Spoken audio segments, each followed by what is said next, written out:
How to make fire resistance potion in Minecraft. So make sure that you have these materials. So a crafting table, a brewing stand, a water bottle, redstone dust, nether wart, slime ball, and blaze rod. So first just place your crafting table and brewing stand. Now open up your crafting table and put the blaze rod right there. So you will get 2 blaze powder just like so.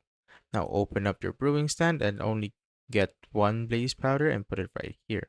Now get your water bottle, put it here on the bottom, and get your nether wart and put it here on the top. Now once it's done, go to your crafting table and put the slime ball and the remaining blaze powder right there so it will make a magma cream. Now go back to the brewing stand and just wait for this to finish. Now once that's done, just simply put the magma cream here on the top and wait for it to brew. And now, oops, so remove this. And now as you can see, we now have our potion of fire resistance, and when we put our redstone dust, it can increase the duration of the potion. So if you want to increase it, just put some redstone dust. And if you don't want, you just simply go with this one. So we'll just wait for this to finish.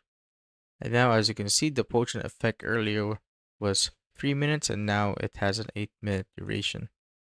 And that's how I basically make a fire resistance potion in Minecraft.